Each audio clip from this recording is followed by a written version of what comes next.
She placed the envelope on the reception desk. $50,000 in cash. She did not leave a name. She did not wait for anyone to see her. She straightened the edges of the envelope against the marble, turned, and walked back toward the service corridor. Her uniform still smelled like floor cleaner and the dust behind the vents on the upper floors. He had been watching from the mezzanine. He had seen her open the envelope. He had seen her count it. He had seen her hand stop moving. He had seen her fold it closed and carry it downstairs like it weighed nothing. That night, he followed her. Elias Ashford did not go home. He stepped into the back seat of the black sedan idling on the street and said 5 words to his driver. "Follow that woman. Keep distance."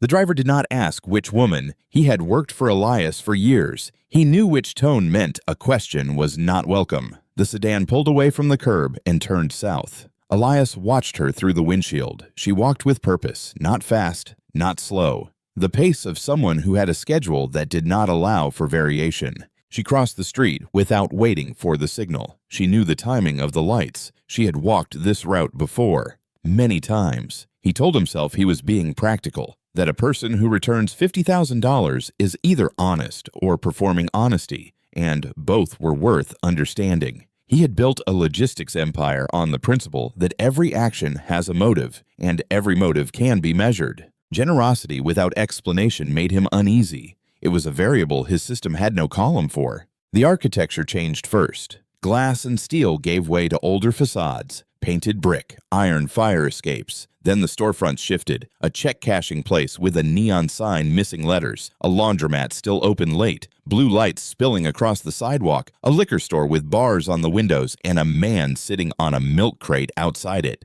not waiting for anything in particular. Elias had driven through these blocks before, hundreds of times. His company's distribution hub was not far south of here. He had approved the route maps himself. He had never once looked at what was between the highway off-ramp and the warehouse entrance. It had not occurred to him that something worth looking at existed in that space. She turned left onto the next street. The sedan followed at a safe distance. The streetlights here were spaced farther apart. Some of them did not work. The ones that did cast a yellow that made everything beneath them look temporary, like the light itself was not planning to stay. She stopped in front of a building on the corner. 5 stories, brown stucco exterior with water stains running from the roofline to the second floor, a front entrance with a security door that had been propped open with a folded piece of cardboard. She did not go in. She stood on the sidewalk for a long moment. She set down the bag she was carrying. She reached up and retied her hair. She bent down and changed her shoes. The ones she had been wearing went into the bag. The ones she put on were cleaner, softer looking.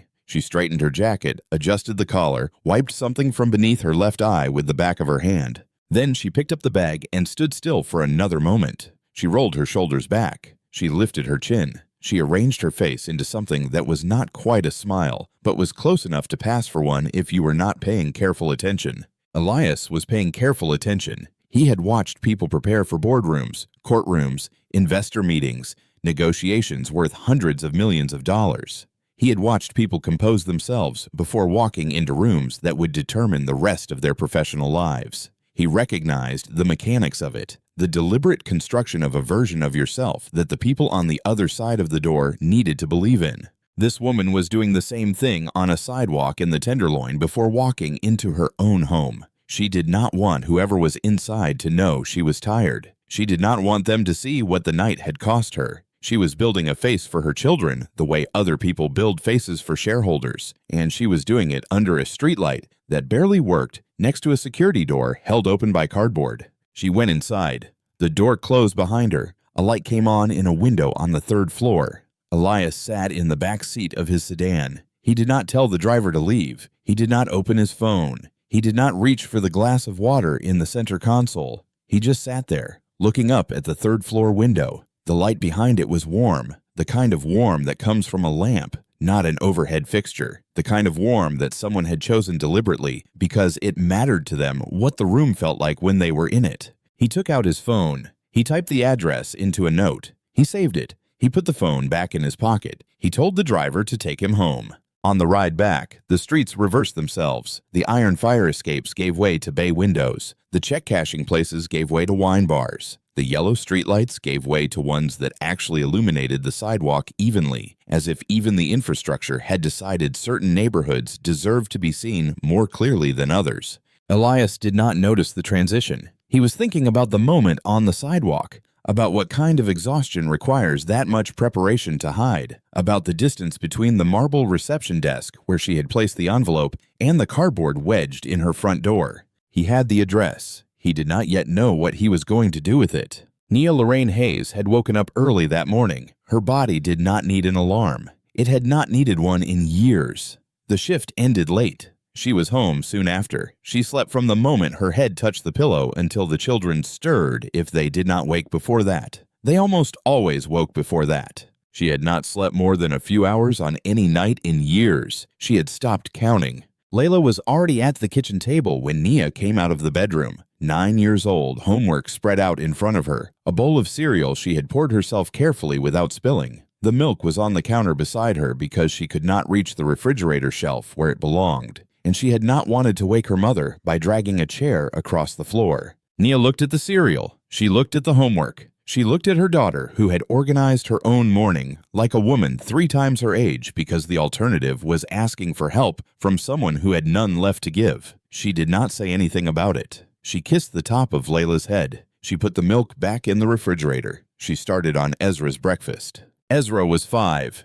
He was sitting on the floor of the room he shared with Layla, drawing. He was always drawing, not because he loved it more than other things, although he did love it, but because drawing was the language his mouth had not yet figured out how to speak. He had a developmental speech delay. The pediatrician had used those words at his 3-year checkup, and Nia had carried them in her chest ever since like a stone she could not put down and could not swallow. Speech therapy was what he needed. She knew that. The pediatrician knew that. The school district evaluation team that had assessed him months ago knew that. Everybody knew that. Private speech therapy in the city cost between $150 and $250 per session. 2 sessions per week was the recommended minimum. Nia made $17.85 an hour. Her insurance through the cleaning company covered only a handful of sessions per year. Ezra needed far more. The public program through Medicaid had a wait list. She had been on it for months. The estimated wait when she applied had been long. Nobody had called, so she made her own version. Every week she went to the public library and checked out books with pictures and simple words. She made flashcards on index cards. She taped a list to the refrigerator every week. Speech words of the week. She sat with Ezra every night before her shift and pointed at the words and said them slowly and waited for him to try. He tried.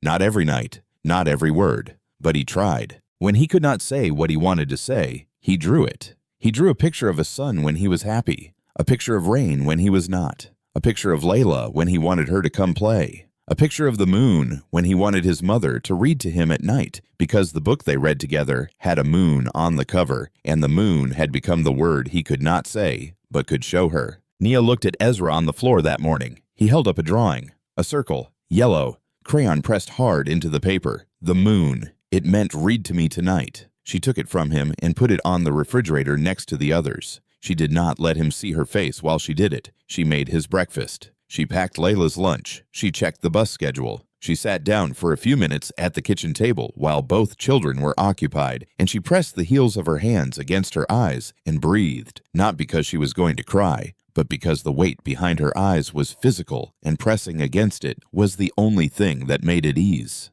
Then she stood up. She washed her hands. She started the day. She did not know yet that night she would find an envelope in a trash can on one of the upper floors of the building where she mopped hallways and wiped conference tables and emptied recycling bins full of documents worth more than her annual salary. She did not know that the envelope would contain $50,000 in cash. The executive lounge was the last room on Nia's rotation. She cleaned it late every week. The room had leather chairs, a coffee station with a machine that cost more than her rent, and a trash can made of brushed steel. She had been emptying that trash can for years. It usually contained espresso pods, napkins, and the occasional sandwich wrapper from people who earned enough to buy lunch and not finish it. That night, it contained a manila envelope, unsealed, no name on it. She picked it up to throw it in the bag with the rest. It was heavy. She opened it. Cash. $100 bills stacked neatly. She counted it once.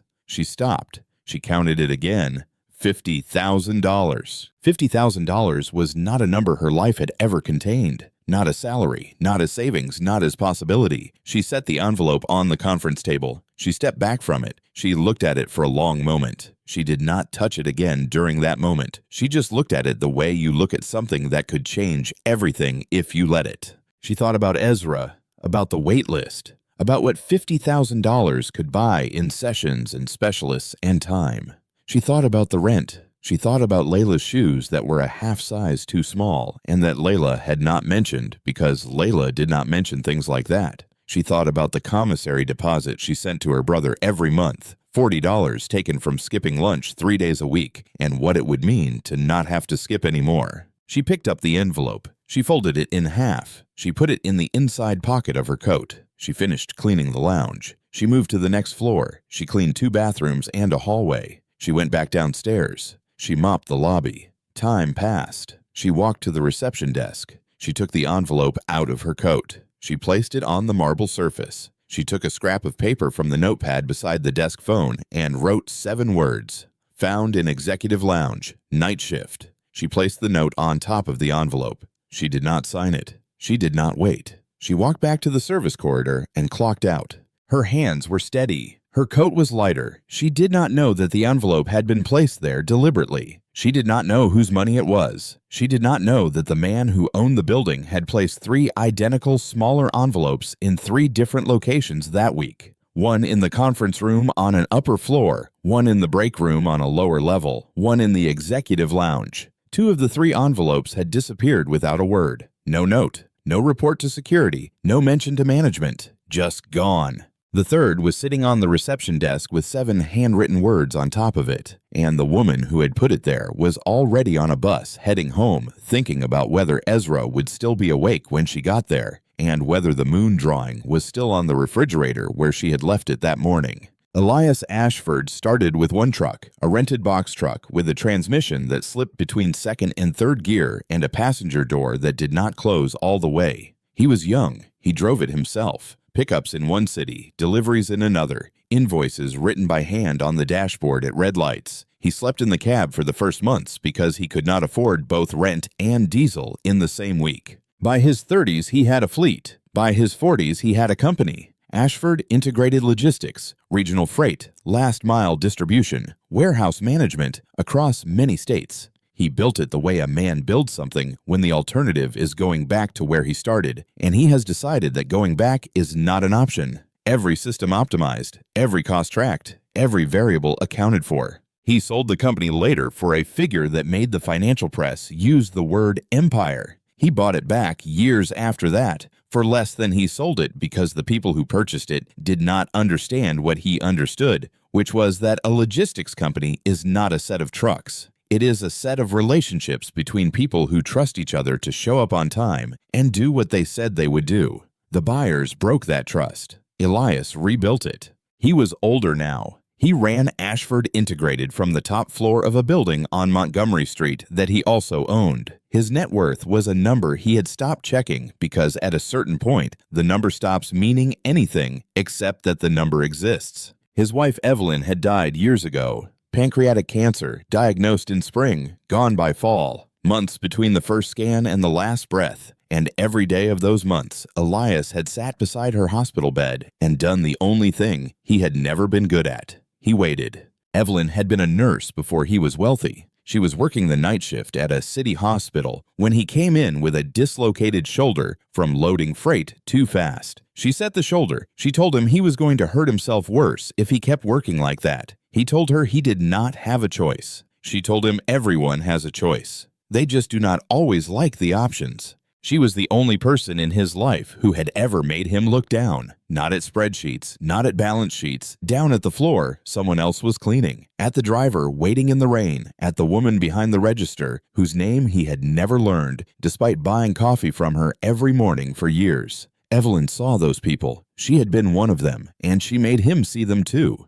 Not through lectures, through proximity. She simply existed beside him in a way that made invisibility impossible. When she died, that stopped. Nobody replaced it. Nobody could. His son Marcus was in his late 20s. He worked in the company. He was competent in the way that people are competent when they have never been required to be more than that. The relationship between them was professional. That was not an accident. It was a decision Elias had made without realizing he was making it. He had decided that control was safer than closeness and had applied that decision to every relationship in his life, including the one that should have been exempt. Years after Evelyn's death, Elias was approached by a business associate. The man ran a charitable foundation, Clean Water Projects overseas. He needed an investor. Elias wrote a check for a large amount. The associate spent most of it on himself. The foundation was a shell. The projects were photographs of wells that other organizations had built. The financial disclosures were fabricated. The entire thing was a performance of goodness designed to extract money from people who wanted to believe they were doing something real.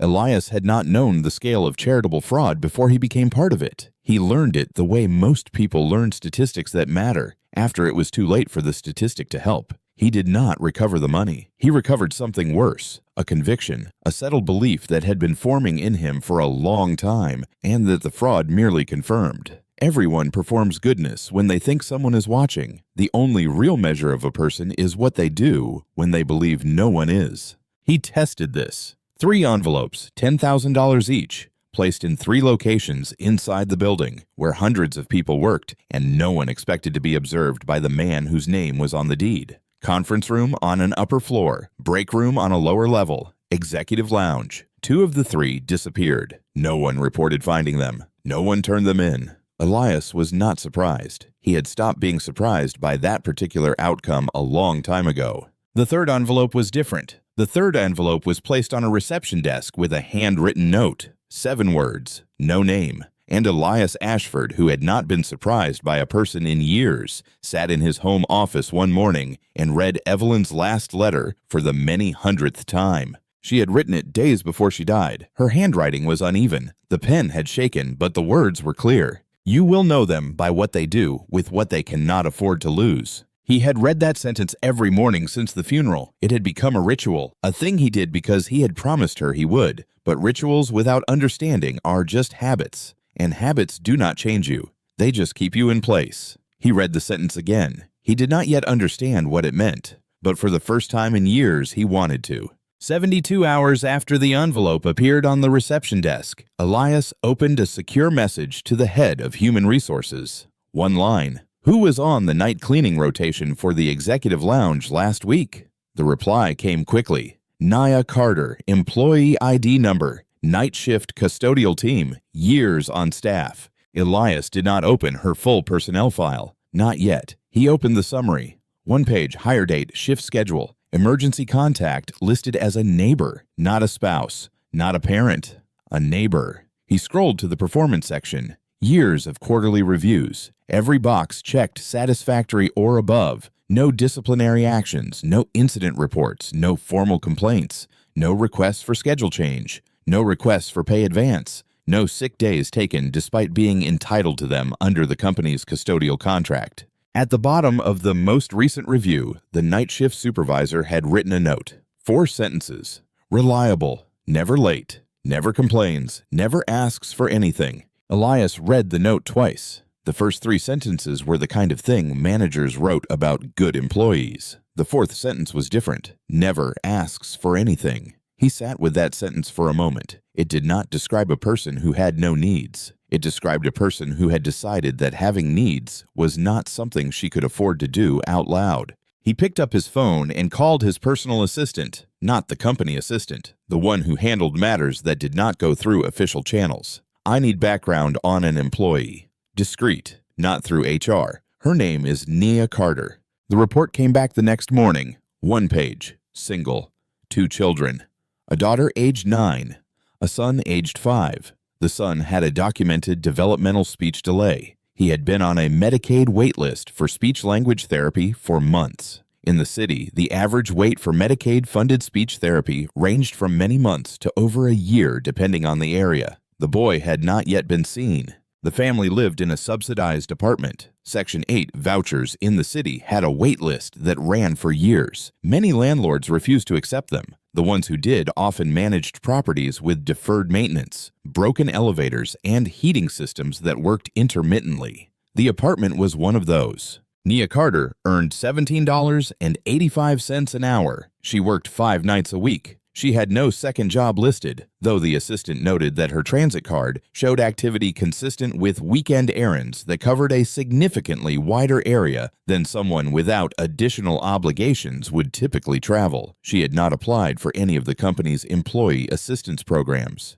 She had not used the child care reimbursement benefit that was available to all full-time staff. She may not have known it existed. Most hourly employees did not. Elias sat at his desk, the file open in front of him. 1 page. It was not a complicated document. Single mother, 2 children, one in need of medical care that the system had placed on hold. An apartment held together by a voucher that took years to receive and that could be revoked for reasons as small as a missed recertification appointment. A salary that covered the basics if you defined basics as the bare minimum required to keep a household from falling below the line, where falling meant not being able to get back up. He looked at the file. This was the woman who found $50,000 in a trash can and returned it with a handwritten note. He put the file down. He picked up his phone. He did not call HR. He did not call his lawyer. He called his driver. The sedan pulled up to the corner at evening. Elias told the driver to park across the street. Engine off. Lights off. The driver did not ask why. Years of service. The building looked worn. The stucco was cracked. 2 windows on an upper floor were covered with plastic sheeting instead of glass. The entrance still had the security door with the cardboard propping it open. Nobody had fixed it. Nobody was going to. Elias sat in the back seat and watched. The bus stopped at the corner. Nia stepped off. She was carrying 2 bags, one in each hand. The bag in her left hand was heavier. Groceries. The bag in her right hand was lighter. The shape of it rectangular. Books. He could see the edge of a library sticker on the bag. She walked to the building entrance. Before she reached the door, it opened from inside.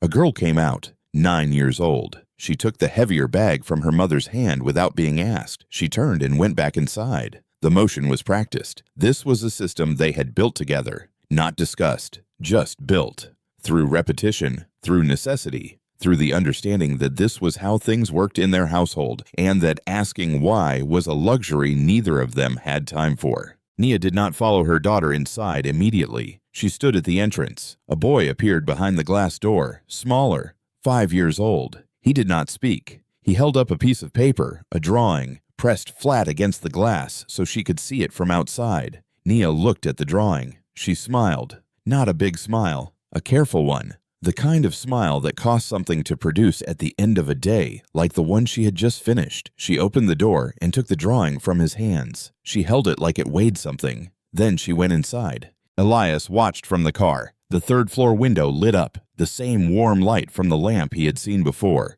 Through the window, he could see the kitchen. Nia sat down at a small table. She opened one of the library books. The boy climbed onto the chair next to her. Sure. The girl sat on the other side with a notebook open in front of her. Homework. Nia began reading to the boy slowly, pointing at the pages. He could see her mouth forming the words with deliberate care. The boy watched her lips. He watched the page. He watched her lips again. On the refrigerator behind them, Elias could make out a piece of paper taped to the door. He could not read the words from this distance, but the format was clear. A list, handwritten. Below it, a row of small drawings taped with strips of what looked like masking tape. The boy's drawings lined up neatly, each one given a place, given permanence. She was teaching him herself, with library books and index cards and a list on a refrigerator, and the patience of someone who did not have the money to pay for the help her son needed, and had decided that not having the money did not mean not doing the work. Nia stopped reading. The boy looked at her. He opened his mouth. A sound came out. Not a word exactly. Something between an attempt and a breath. Nia did not correct him. She did not prompt him. She did not look away. She waited. He tried again. His mouth moved differently this time. His lips came together and then apart in a shape that was closer to something recognizable. Moon. The word was quiet, imperfect, but it was there. Nia did not react. She did not clap. She did not praise him. She did not look away. She turned the page of the book to a picture of the moon and kept reading as if nothing extraordinary had happened, as if the word had always been there, and he had simply found it at the right time. Elias sat in the back seat of his car on the street. The engine was off. The windows were up. The street was getting dark. He had not moved in several minutes. He had not reached for his phone. He had not checked the time. He had not thought about the office, the company, the quarterly projections, the board meeting, or the urgent emails his assistant had flagged before close of business. He was watching a woman read to her son by lamplight through a third-floor window in a building he would not have entered for any reason he could have named that morning. He had not sat this still since the night Evelyn died. Nia Lorraine Hayes was born in a neighborhood in the southeast corner of the city, where the houses were smaller, the streets were louder, and the distance to the rest of the city was measured not in miles, but in what people on the other side of that distance chose to see and chose not to. Her father was a plumber. He worked 6 days a week for a company that sent him to houses in neighborhoods he could not afford to live in, where he fixed pipes under kitchen sinks that cost more than his truck, and drove home at night to a house that was small, paid for, and his. Her mother worked prep at a restaurant. She came home smelling like onions and bleach. She kissed both children with hands that were always a little damp from the last wash, and she never once apologized for it. They raised Nia and her brother Jamal in a 2-bedroom house. It was not a remarkable house. It was not a house that announced anything to anyone, but every surface in it was clean. Every dish was washed before bedtime, every bill was paid on time, and every rule that mattered was spoken out loud and repeated until it became something you did not think about anymore. It just lived in you. Her father had one rule he said more often than the others. He said it at dinner. He said it in the truck on the way to church. He said it standing in the checkout line when Nia was young, and she found a $20 bill on the floor, and she picked it up and looked at him with the face of a child who has just discovered that the universe sometimes puts money on the ground for no reason. If it is not yours, it is not yours. Does not matter how much you need it. Does not matter if nobody is looking. He walked her to the service desk. She handed the 20 to the manager. The manager looked at her father like he was wasting everyone's time. Her father did not care what the manager's face did. He cared what his daughter's hands did, and her hands gave it back. Her father died when Nia was 19, a stroke on a job site. She was in her second semester at community college. She dropped out that week, not because she wanted to, because the math changed. When your father dies and your mother cannot cover rent alone, the math does not wait for you to grieve. Her mother held on for a couple more years. Kidney failure, slow, methodical, the kind of dying that lets you watch someone become less of themselves one system at a time, while the medical bills arrive with the regularity of something that has been automated and does not know how to stop. Nia paid what she could. Her mother died. Nia was 20. Her brother Jamal was 18 when their mother passed. He had been a good kid, not a perfect kid. A good one. But good is a narrow road when the people who kept you on it are gone, and the people who are still around are walking a different direction. He fell in with a group of men who offered the two things grief makes you desperate for: structure and belonging. He was arrested, sentenced to years in a state facility far from the city. Nia visited when she could. The drive was long. She took the bus because she did not own a car. The bus took even longer. She left early to arrive on time. Visiting hours ended in the afternoon. She was home late. Phone calls from the facility cost money. Some months Jamal called twice a week. Some months he did not call at all. The months he did not call were worse. Nia sent money to his commissary account every month, enough for soap and ramen and stamps. She got the money by not eating lunch 3 days a week. For a long time she had stopped noticing the hunger. It had become background, a condition of her life, the way the commute was a condition, and the night shift was a condition, and the fact that her son could not yet say her name was a condition. She did not complain about Jamal. She did not speak about him with bitterness. She did not tell people her brother was in prison unless they asked directly. And most people did not ask directly because most people did not ask about her life at all. She had Layla at 23. The father left before the birth. She had Ezra at 29. A different man. He stayed for a couple of years. He left when the pediatrician used the words developmental speech delay and handed Nia a referral list. And the man sitting next to her looked at that list and saw not a child who needed help, but a future that would cost more than he had planned to spend. He was gone within the month. Nia did not look for him. She did not file for child support. She calculated the legal fees, estimated the likelihood of collection given his employment history, subtracted the cost in time and energy, and the particular kind of hope that is required to pursue someone who has already decided you are not worth staying for, and concluded that the math did not work. She went to work. She came home. She fed her children. She read to her son. She taped his drawings to the refrigerator. She skipped lunch 3 days a week and sent money south to a facility where her brother was learning to survive inside a Sodom that had no interest in teaching him how to survive outside of it. She did all of this on too little sleep and low hourly pay, and she did not ask anyone for help, not because she did not need it, but because she had learned through the accumulation of years of evidence that asking was a transaction that cost more than it returned. You ask and people look at you differently.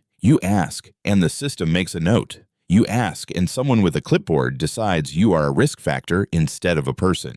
You ask and the help comes with conditions that feel less like support and more like surveillance. So she did not ask. She carried it the way her father carried pipes to houses he would never own. The way her mother carried the smell of someone else's kitchen home every night. The way her brother carried time in a place that measured his life in days remaining. She carried it because it was hers, and because putting it down was not one of the options, and because the only alternative to carrying it was letting it fall on her children.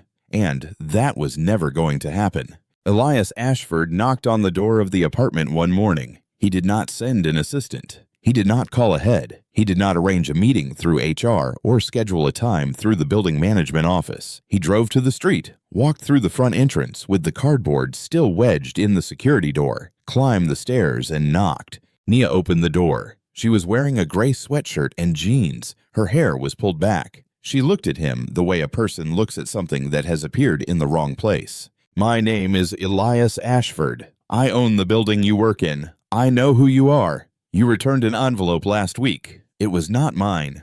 He paused. She did not fill the silence. She held the door at an angle that allowed her to see him fully without opening it wide enough for him to see inside. "I know. That is why I am here." She looked at him for a moment. Then she opened the door the rest of the way, not because she trusted him, but because she had decided that whatever this was, it was better to face it standing up than to wonder about it later. The apartment was small. 2 bedrooms, a kitchen that doubled as a dining room, a living room that doubled as a play area. On the floor near the window, Ezra sat with a sheet of paper and a box of crayons. He did not look up. He was drawing. Layla was at the kitchen table reading a book. Elias sat at the kitchen table because Nia gestured toward the chair, and he understood that sitting was not optional. Standing in her home while she sat would have made this something it was not. He told her what he had come to say. He did not make it long. He did not make it emotional. He spoke in the language he knew best. Structure. There was a position in his company, operations coordinator, entry-level management. The salary was 3 times what she currently earned. The benefits package included full medical coverage, dental, vision, and a mental health and developmental services rider that covered speech-language therapy for dependents up to age 18, 2 sessions per week. No wait list, no cap. Nia did not move. He was not finished. The position required a GED and completion of a 6-month operations management certificate. The company would pay for both. Tuition, materials, exam fees, all of it. His company had an employee development fund that had been written into the operating budget for years. The fund covered GED completion, trade certifications, and associate degree programs for any full-time employee. The enrollment rate across the entire company was low, not because people did not want it, but because nobody told them it existed.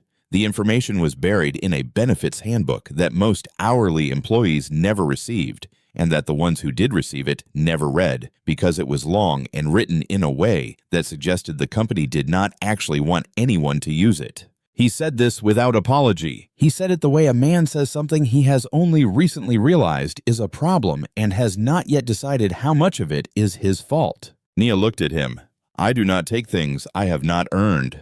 This is not a gift. This is an investment. There is a difference." She did not answer right away. She looked down at the floor where Ezra was drawing. The crayon in his hand was yellow. He was pressing it into the paper with the concentration of someone whose hands could say what his mouth had not yet learned to. The drawing was a circle, large, bright. She knew what it meant. He wanted the moon book tonight. She looked at the drawing. She looked at Elias. She did not say yes. "I need to think about it." Elias nodded. He stood up. He did not press. He did not leave a card. He did not say, "Take your time or let me know." He walked to the door. He stopped. "The program is already there," he said. "It has been there for years. I am not building something new for you. I am telling you about something that should have been made visible a long time ago. What you do with it is yours to decide."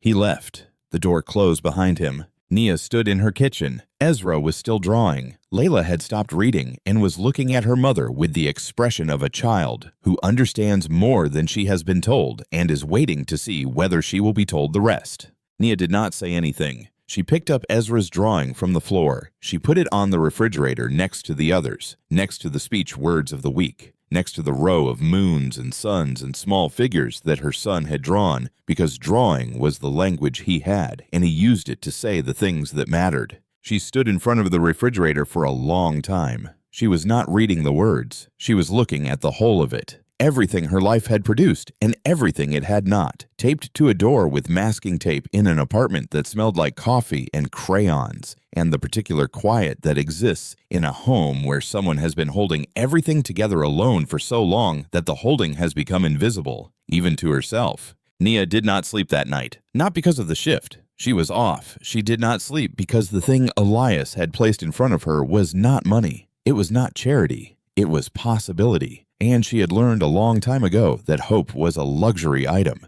and luxury items in her experience were the first things repossessed. She had been here before. Not this exactly, but the shape of it. Someone offers something. You reach for it. The thing moves. You are left with your hand out and nothing in it, and the memory of what it felt like to believe it was real. She had stopped reaching a long time ago. Reaching was a risk she had removed from her operating system. The way you remove a program that crashes too often. You do not miss it. You just stop trying to open it. The problem was not the job. The problem was the logistics of accepting it. The position was daytime. The GED classes were 2 evenings a week. She currently worked the night shift because the night shift was the only shift that allowed her to be home during the day when Ezra was not in school and Layla needed supervision after school. If she switched to days, someone needed to be with the children after school until she got home. If she went to class 2 evenings a week, someone needed to be with them in the evening.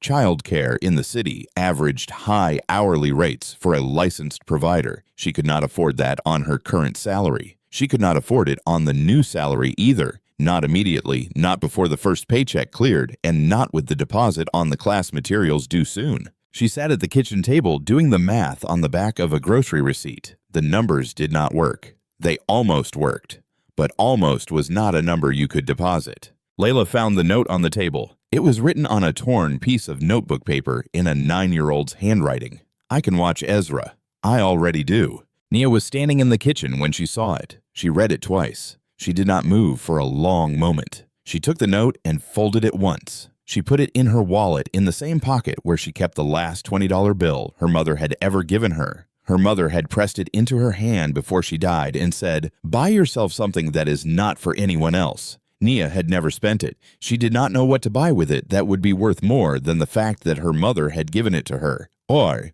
the note went in with the 20. 2 pieces of paper, one from a woman who had loved her and left, one from a child who loved her and stayed. That afternoon, there was a knock on the door. Gloria Simmons, apartment across the hall, older retired postal worker. She had lived across the hall from Nia for years. They exchanged greetings in the hallway. They held the elevator for each other. Gloria brought over a plate of food because she had cooked too much and did not like eating alone, though both of them understood that the reason was not the food and was not the portion size. Gloria stood in the doorway. She was not a woman who wasted words. "I heard you talking to yourself last night through the wall. You were doing math out loud." Nia said nothing. "I have been watching you carry this by yourself for years from across the hall. It is enough. Bring those babies to my door on your way out. I will be there when you leave, and I will be there when you get back. Do not offer me money. I am not asking for money. I am asking you to let somebody help you before you break something that does not heal."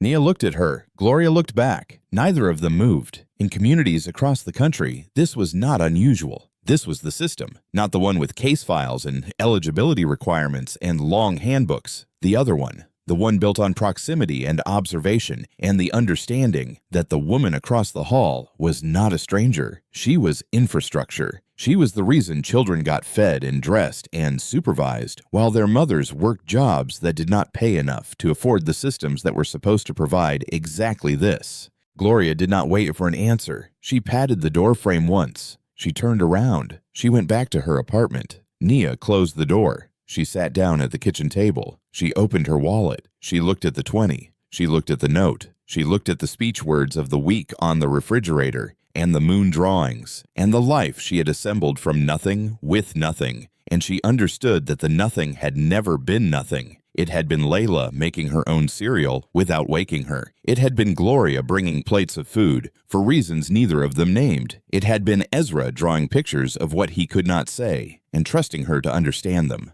She picked up her phone. She dialed the number on the card Elias had not left. She had memorized it from the company directory posted on the custodial break room wall. She had memorized it the night she started working there, not because she thought she would need it, because she memorized everything. It was how she survived.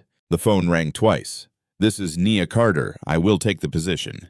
The first month was the hardest month Nia had experienced since the year her mother died. The position started on a Monday. She arrived early. She sat at a desk she had cleaned the underside of for years and opened a computer that required a login she did not yet have. An IT technician set it up for her and left without explaining how the email system worked. She figured it out. She did not ask anyone for help. The second week, she sat in her first operations meeting. People around a conference table she had wiped down every week for years. She did not speak. She took notes on a legal pad. She listened. She went home that night and read until late. By the end of the second month, she could navigate the logistics management software, the inventory tracking system, and the internal communications platform. She had taught herself Excel from a library book and a series of free tutorials she watched on her phone during lunch breaks. She ate lunch now, every day, sitting down at a table in a break room where she used to empty the recycling bins. In time, Ezra started speech therapy, real sessions, twice a week with a speech-language pathologist who had been doing this work for years and who sat with Ezra on his first session and watched him draw a moon before she asked him to say anything at all. In the second session, the therapist asked Nia about the flashcards, about the speech words of the week, about the library books and the refrigerator and the system Nia had built from nothing, because the real system had put her son on a list and left him there. The therapist looked at her for a moment. "You have been doing my job with a library card and tape on a refrigerator." Nia did not respond to that. There was nothing to respond to. She had done what was available. What was available was a library and tape. So, that is what she used. Later, Nia found the routing error. It was in the warehouse distribution system, a misalignment between the loading dock schedule and the driver dispatch sequence that caused a gap every certain afternoon. Nobody in operations had noticed it. Not the logistics managers, not the analysts, not the consultants the company had hired to optimize exactly this process. Nia noticed it because she had mopped the warehouse floor late on those afternoons for years. She had watched the trucks sit idle. She had seen the drivers waiting. She had counted the minutes because she counted everything. She counted the same way her father counted pipes, and her mother counted onions, and her brother counted the days. It was a family habit. It was how they made the math work. She brought the error to her supervisor. The supervisor brought it to the operations director. The operations director brought it to a meeting. Nia was asked to present the solution. She stood at the front of a conference room with a whiteboard marker in her hand and explained the problem. She had rehearsed it many times the night before in her kitchen while Gloria watched the children. Elias was in that meeting. He sat in the back row. He did not speak. After the meeting, he sent one message to his assistant. "She is better than half the people in that room, and she knows it. That is the difference." Later, Nia completed the operations management certificate. She passed the exam on the first attempt. She scored high in her cohort. She did not tell anyone the score. Layla found the letter in the kitchen and taped it to the refrigerator without asking, next to the moons, next to the words, next to everything else that mattered in that apartment. The first full sentence Ezra ever spoke was not the one anyone expected. Months after the envelope, the call came one afternoon. Elias was in his office. The head of accounts receivable was on the line. There was a discrepancy. The $50,000 envelope that Nia had returned did not match any of Elias's disbursements. He had placed 3 envelopes, each containing $10,000. Conference room on an upper floor, break room on a lower level, executive lounge. All 3 were drawn from the same discretionary account. All 3 were documented. The $10,000 envelope for the executive lounge was recovered from the reception desk. The note matched, the day matched, but the amount did not. The envelope Nia returned contained $50,000, 5 times the amount Elias had placed. He asked accounts receivable to trace it. The answer came back. The $50,000 was a cash withdrawal from a personal discretionary fund belonging to Marcus Ashford, Elias's son. Marcus had used the executive lounge for a private meeting the day before. He had brought the cash for a transaction that he later completed by wire transfer. He left the envelope on the table. He forgot it. He forgot $50,000 on a table because $50,000 was not a number that required his attention. It was not a number that his life noticed the absence of. It was loose change in a room he would not remember entering by the following week. The envelope that Nia found was not the test. It was not the $10,000 Elias had placed to measure human behavior. It was real money left by a man who did not miss it, found by a woman who could not afford to keep it, and returned by hands that had been shaking when they set it down on the marble, because those hands knew exactly what $50,000 could have bought and chose to let it go anyway. She had not passed a test. She had made a decision in the middle of her actual life with her actual son on a wait list and her actual rent due and her actual brother far away in a facility that charged for the sound of a familiar voice. She made the decision she made not because someone was watching, because no one was. Elias sat at his desk, the file open, the accounting trace on the screen, Evelyn's letter in the drawer beside him. You will know them by what they do with what they cannot afford to lose. For years, that sentence had been a ritual, words he read every morning because he had promised a dying woman he would. He had kept the promise. He had not kept the meaning. The meaning had slipped away from him the way meaning does. When you repeat something so often, it becomes sound without weight. It had weight now. He picked up his phone. He called Marcus. Your money was returned. The envelope you left in the executive lounge. Marcus paused. I did not know I left it. I know you did not. It was returned by the woman who cleans the floor you walk on. She earns in a month what you left on a table and forgot. The line was quiet. Think about that. He hung up. Marcus Ashford arrived at his father's office later that day. He had not been asked to come. He had been told to think about something, and he had spent days thinking about it, and the thinking had not stopped, and so he came. He was in his late 20s. He had grown up in comfort after the money had already arrived. He had attended private school. He had attended a university that cost more per year than Nia Carter earned in several years. He had entered his father's company with a title and an office and an understanding that both had been provided, not earned. He knew this. He did not talk about it. He was not a cruel person. He was not unkind. He held doors open. He said please and thank you in restaurants. He donated to causes his assistant selected from a curated list every year. He was by every visible measure a decent man, but decency and awareness are not the same thing. You can be decent and still not see the people standing 3 feet from you. You can be decent and walk across a floor someone else cleaned early in the morning and never once wonder whose hands did the work or what those hands went home to afterward. Marcus sat down across from his father. The office was quiet. The city was visible through the glass behind Elias's desk, high enough from the street to forget the street existed. Why does it matter to you that she returned it? Elias did not answer immediately. He looked at his son the way he had been looking at things recently, not through the lens of assessment, through something older, something Evelyn had left in him that he had only just found again. Because your mother would have returned it. The room was quiet. Marcus looked at the desk, at his hands, at the window behind his father. Mom was not poor. No, but she was a nurse making a modest salary when I met her, and she would have returned it. Poverty had nothing to do with it. Marcus did not respond. He sat with the words. He sat with the number, his mother's salary, before everything changed, before the trucks became a fleet, and the fleet became a company, and the company became a name that people recognized in rooms she never entered because she was working long shifts at a hospital where the parking garage smelled like exhaust and the break room coffee maker had been broken for years. He thought about the executive lounge. He had been in that room hundreds of times. He had left the envelope on the table after a meeting and walked out and not thought about it again. $50,000 left on a surface and forgotten the way you forget a pen or a water bottle or a receipt you no longer need. The lounge was cleaned every night by a rotation of people. He did not know any of their names. He had never learned them, not because he had chosen not to, because it had never occurred to him that there were names to learn. The people who cleaned were part of the building the way the elevator was part of the building. Present, functional, invisible. The building employed many support staff, security guards, custodians, maintenance workers, mailroom operators, cafeteria staff, loading dock crew.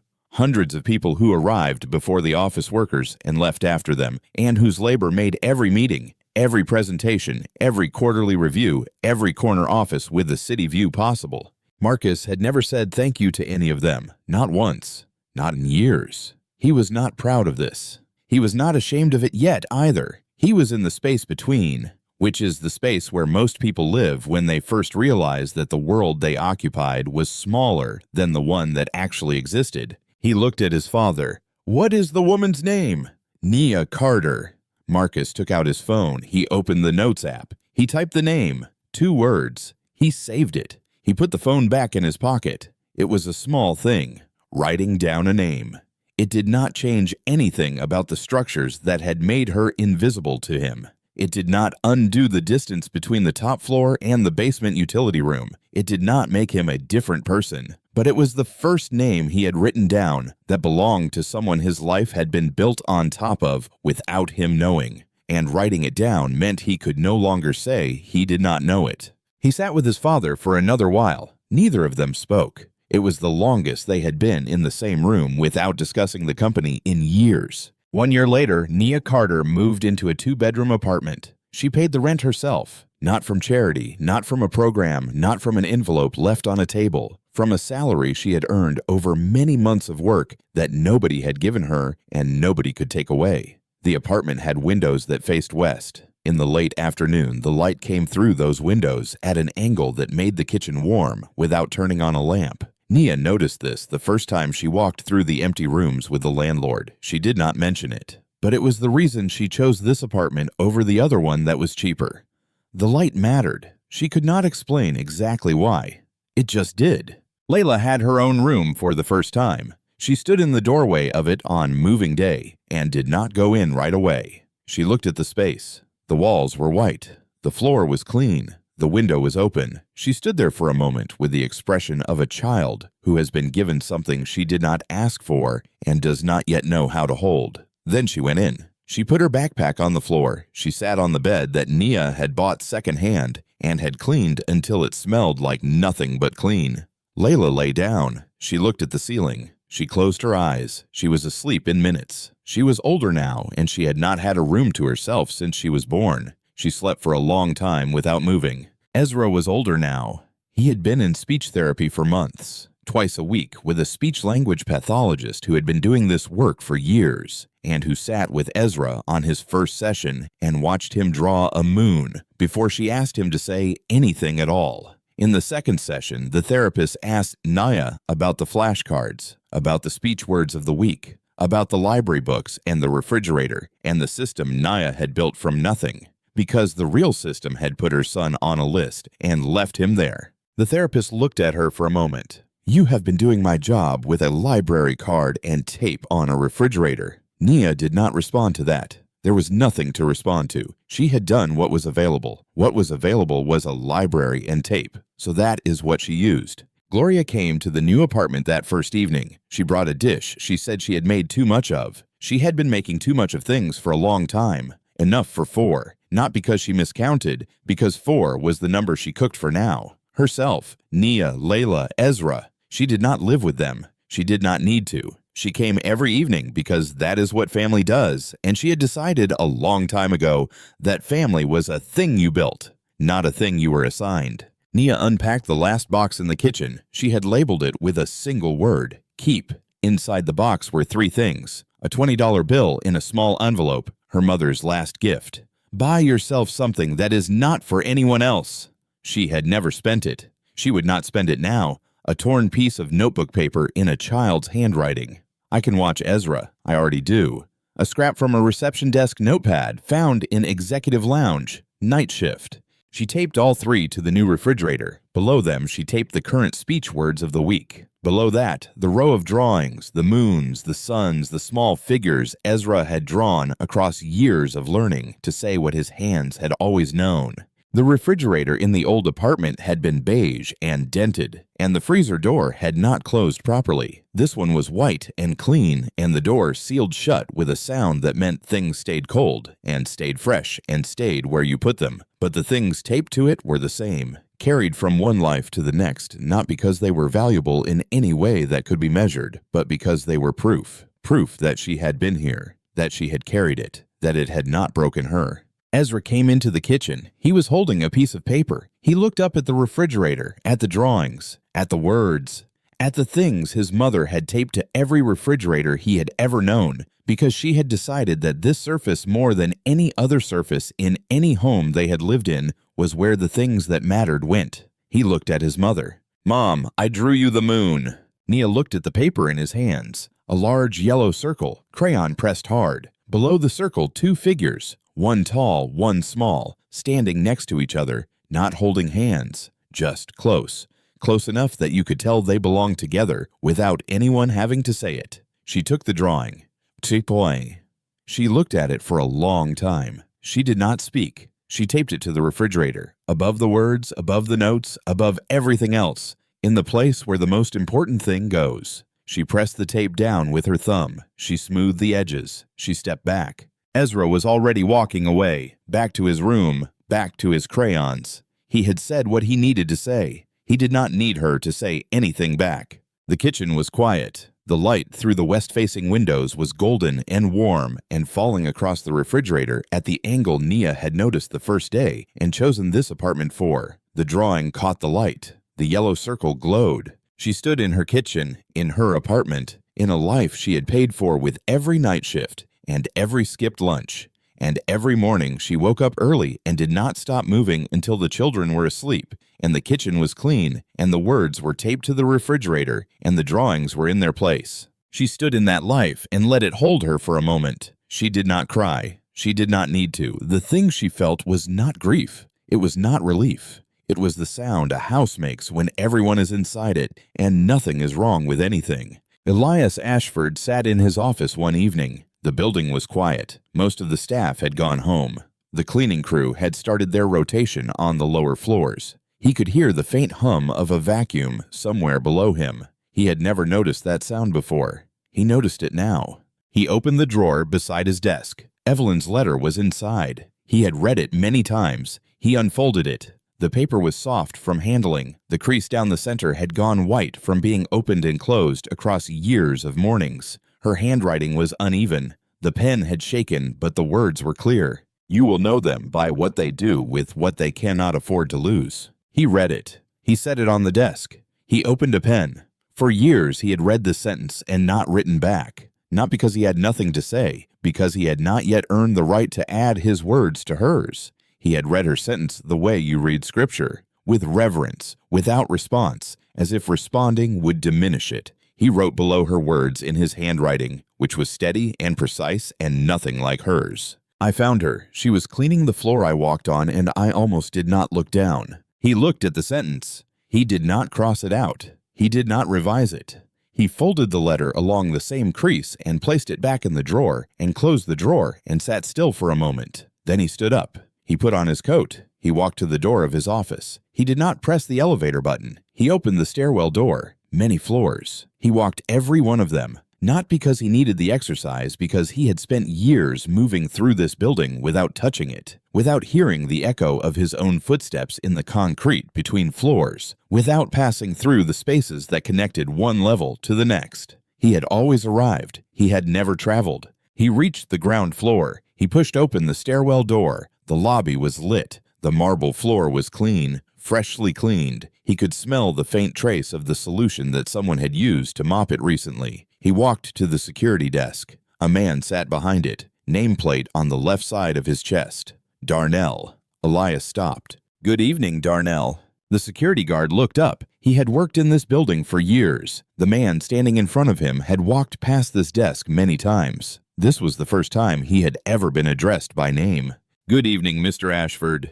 Elias nodded once. He walked through the glass doors. The street was dark. The air was cold. His driver was parked at the curb with the engine running and the rear door unlocked. He walked past the car. He did not gesture to the driver. He did not stop. He turned south on the street and walked. He had driven through these streets 1,000 times. Tonight, for the first time, he walked. Nia Carter found $50,000 that was not hers. She returned it on a salary that could not afford a single therapy session for her son. Marcus Ashford left $50,000 on a table and forgot it was there. The world does not have a word for the distance between those two realities, but it should. The cruelest thing about people like Nia is not what they survive. It is how easily the rest of us learn to look past them. She was in that building for years. She cleaned the floors we walked on. She emptied the trash before we arrived. She worked the hours we slept through. And nobody knew her name until a man watched her give back the one thing that could have changed everything and walked away like it was the only option she had ever considered.